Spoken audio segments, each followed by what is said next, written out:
मोह भयो। अनि कुनै पनि धर्म कुरा आएर हजारै कुरा सुनायो, बाहिर गएर बिर्स्यो भने त केही देखिँदैन हो। अन्त यस्तो खालके जुन चाहिँ हामीले जीवनलाई किताब लिएर हामीलाई लियो भने चाहिँ घरमा तपाईँहरूले पालन गर्नु सकिनुपर्छ। त्यसलाई चाहिँ वास्तविकमा यसलाई प्र्याक्टिकलमा ल्याउनु चाहिँ सिक्नुपर्छ है। त्यसले गर्दा यो जुन चाहिँ यो छ यो चाहिँ अब तपाईँको यो बिहान देवालयमा पानी चढाउने अब यो बौद्ध संस्कार र संस्कृतिसँग सम्बन्धित भएको हो।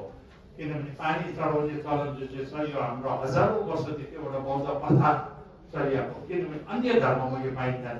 अन्य धर्म मात्रै होइन, बौद्ध धर्ममा पनि भारतमा पनि पानी चढाउने चलनहरू थिएन है।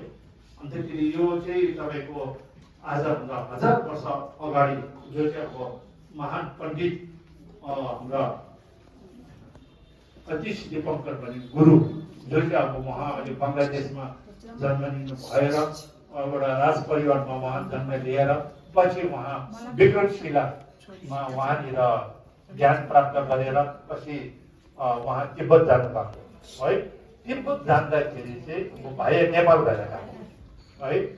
नेपाल भएर जाँदा नेपालमा धेरै उहाँ बस्नुभयो। अन्त बसे त्यहाँबाट तिब्बत जाँदाखेरि चाहिँ त्यहाँनिर चाहिँ अन्तखेरि तिब्बतमा अब हिमालको ग्लेसियरको पानी भनौँ न पानीहरू बगेको खोला नालाहरू अब अहिले पनि भन्छ नि अब तिब्बत चाहिँ अब संसारको सबसे पानीको टाउको चाहिँ त्यहाँबाट आएको हो भनेर भन्छन्। माउन्ट एभरेस्ट गिरेर त्यसले गर्दा त्यहाँनिर अतिश दीपङ्करले चाहिँ उहाँको एउटा अब चेलाले के भन्नुभयो भने हेर अब तिमीहरूको यहाँको पानी कति सफा दुध जस्तो पानी है, एकदमै हेर्दा नै एकदम पिउँ लाग्ने खालके एकदम मिठो पिउँ यस्तो पानीहरू त तिमीहरूले यसरी सङ्घेलाई भगवानलाई यसरी चढाउनु सक्यो कति ठुलो पुण्य हुन्छ भनेर अतिश दीपङ्करले त्यसरी त्यो शब्द मात्रै भन्नुभएको अरे। भन्दाखेरि चाहिँ त्यो चेलाले चाहिँ निकै लाग्यो, ओहो कति ठुलो कुरा भन्नुभयो उहाँले है। किनभने भारतमा त हामीले बाजी चढायो भने पानी त मैला न मैला हुन्छ र तिब्बतमा त चोखो पानी है। यस्तो चोखो पानी चाहिँ अन्तखेरि चढाउने पाएला हुन्थ्यो भनेर चाहिँ त्यो परम्परा चाहिँ उहाँको चेलाको माध्यमबाट एक कान दुई कान हुँदै त्यसरी अब भगवानलाई पानी चढाउने अब पछि 7वटा कटोरामा चढाउने चाहिँ अब आफ्नै उसको अब महत्त्वहरू छन् होइन। अब त्यो अर्घमपादम भन्ने कुरोहरूको त्यसको आफ्नै गुण छ। तर जे भए पनि पानीको विशेषताको गुण चाहिँ धेरै पचास छ हाम्रो बौद्ध धर्ममा। हुनु त अब सबै धर्ममा पनि पानीलाई अब पाठ पूजा गर्दाखेरि पानीलाई नै महत्त्व दिन्छ भने चाहिँ यसमा चाहिँ बुद्धमा चाहिँ अतिश हाम्रो के अरे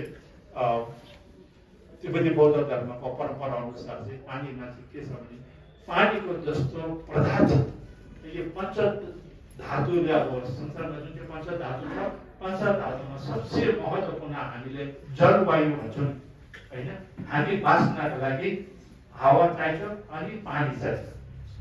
हावा त हामी सँगसँगै छ 24 घन्टा हामी सर सास सर हामी बाँचिरहेका छौँ त्यो कुनै उयो छैन। तर पानी भनेको कुरो चाहिँ हामी बाँच्नका लागि चाहिँ मनुष्य जाति मात्रै नभएर जीव जन्तु चराचुरुङ्गीदेखि लिएर माछादेखि लिएर सबैजना पानी बिना जीवित रहनु सकिँदैन है। अब उदाहरण दिउँ, तिमी जीवित रहनुको लागि तिम्रोमा के अरे एउटा घरमा तिमीले सुन र हिरा मोतीले हालेर राखेको छ भने तिमी त्यहाँ त्यो बिना पानी त्यो हिरा मोती र सुनसाथी छन् तिमीले त्यो हिरा मोतीको धनी भयो भने पनि तर पानी बिना तिमी बाँच्नु सक्छौ। तिमी बाँच्नुको लागि के चाहिन्छ? पानी चाहिन्छ।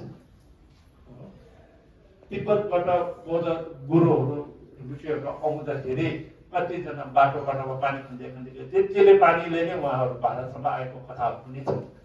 बाँकी आफ्नो रहेका सन् सम्पत्तिहरू उनीहरू सबै तिब्बतमा छोडेर आयो र पानीको मध्यमबाट उहाँहरू बाँच्ने गर्दै भारतमा आएर अहिलेसम्म बाँचिरहेको छ। त्यसले गर्दाखेरि यो बौद्ध इतिहासमा अब हुनु त अब साइन्सले पनि त्यही भन्छ होइन। पानी जस्तो महत्त्वपूर्ण चाहिँ केही पनि छैन।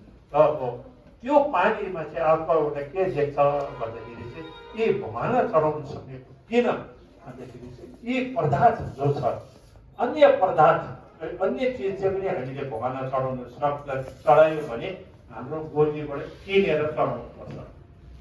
यो कुरा याद राख्नु है। हामीले अब किनेर चढाउनु पर्छ। फलफुल होस् या झोल होस् छुमी होस्, तर अब त्यसमा जो